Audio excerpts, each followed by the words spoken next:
네, 코로나19 어제 하루 발생한 신규 확진자 8명이었는데요. 이 8명 모두 해외 유입 사례였습니다. 다시 말해서 지역 발생, 그제에 이어 어제도 한 명도 없었다는 얘기인데요. 이렇게 지금 잘 관리가 되면서 모레부터는 생활 방역으로 전환이 됩니다.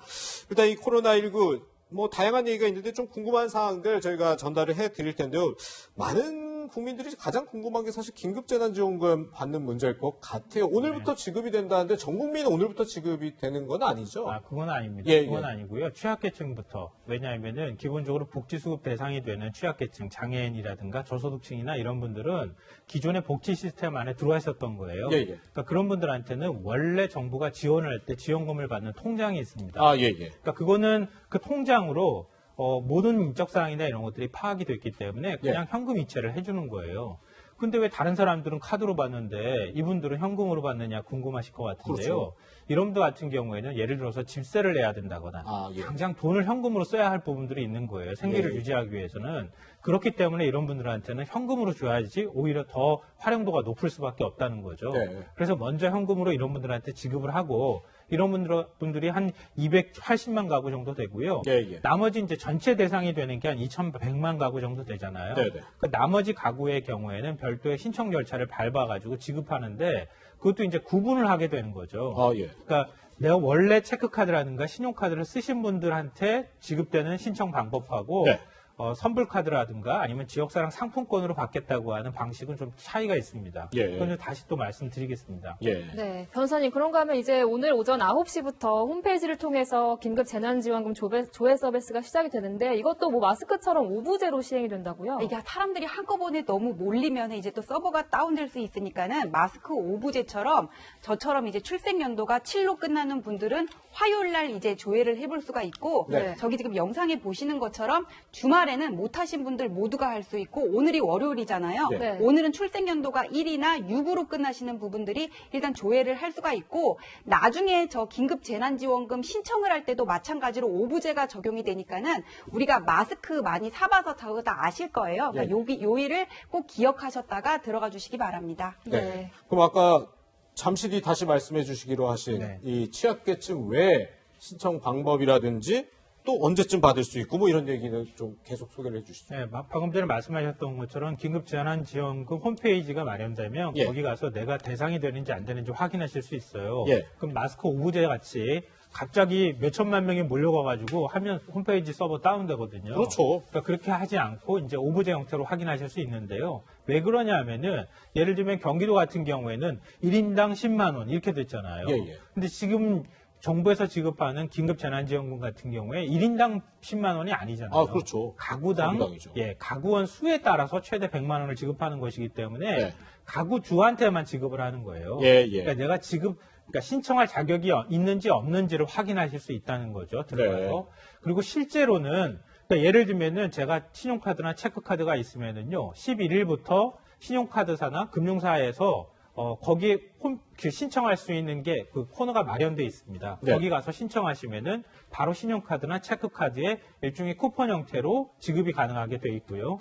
그 다음에 신용카드나 체크카드가 없거나 아니면 나는 그런 방식이 아니라 그냥 선불카드나 지역사랑 상품권으로 받고 싶다고 하시는 분들은 18일부터 신청이 가능하신데요. 그런 경우에는 관할 읍면동 사무실, 주민센터에 가서 신청하시는 게 가능합니다.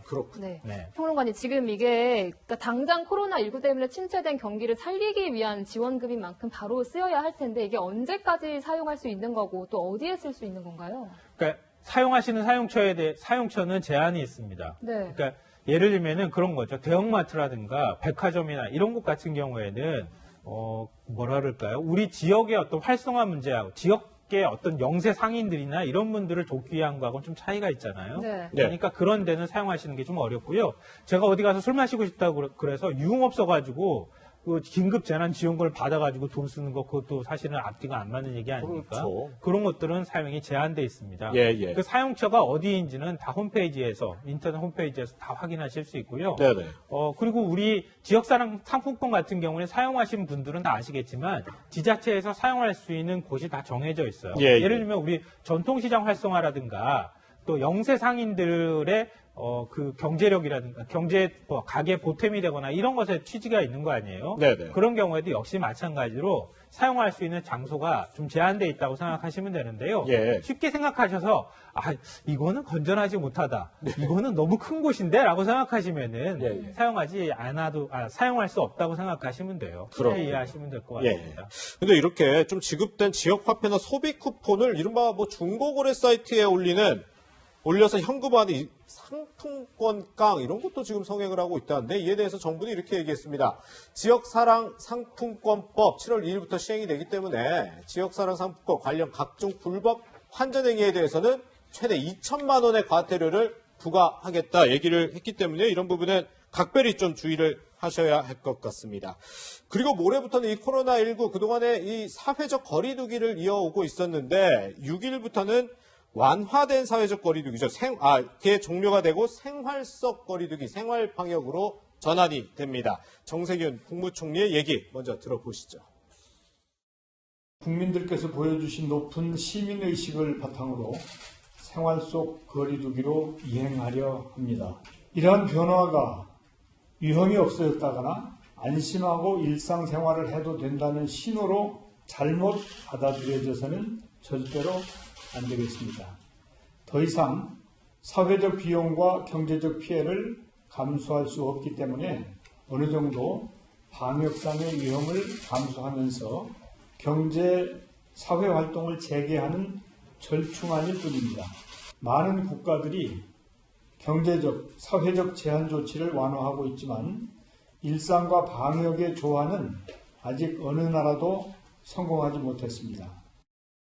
네, 전주현 변호사님. 모레부터 시작되는 생활 속 거리두기, 뭐 어떻게 바뀌는 거죠? 네, 어떻게 바뀌는 건지 지금부터 차근차근 설명해 드릴게요. 먼저 1번. 아프면 3, 4일 집에 머물기. 그 아프다는 게 뭐 기침이 나거나 열이 나던가 감기 초기 증상, 우리가 알고 있는 그 코로나19의 증상하고 비슷한 증상이 있을 때는 혹시 내가 밖에 나감으로 인해서 다른 사람을 감염시킬 우려가 있단 말이에요. 이럴 때는 회사에 얘기를 하고 3, 4일 정도 집에 머무는 것이 최선이고요.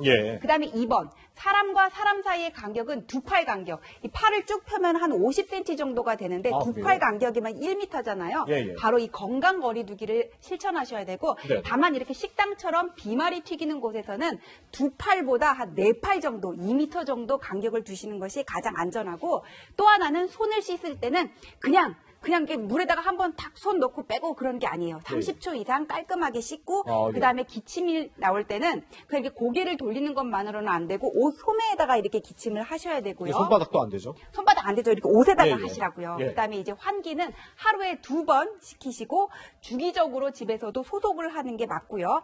그리고 마지막으로 가장 중요한 거는 거리는 멀어져도 우리의 마음은 늘 함께 있습니다. 이런 마음을 항상 가지셔야 됩니다. 아까 우리가 재난지원금 계속 얘기를 하셨는데 여유가 있으신 분들은 기부를 통해 가지고는 좀 더 어려운 이웃에게 나누는 그런 것도 필요할 것 같고 그럼 이런 생활 속 거리두기가 내일 모레 6일부터 시행이 되는데 이제까지의 사회적 거리두기와는 뭐가 달라요? 이런 분들이 많은 분들이 또 이제 궁금하실 것 같은데 사회적 거리두기라는 거는 모임이라든지 어떤 집회 그런 모임 자체를 하지 말라. 모임 자체를 하지 말 것을 권고하는 거라면은 이 생활 속 거리두기는 모임 자체는 하되 다만 저런 간격이라든지 기본적인 방역 수칙은 지켜달라. 이런 점에서 조금 완화된 사회적 거리두기다. 이렇게 말할 수가 있습니다. 네, 45일 만에 전환되는 생활 방역 이게 어떤 의미고 무엇이 달라지는지 또 재난 지원금이죠. 수령 시기 방법까지 알아봤습니다.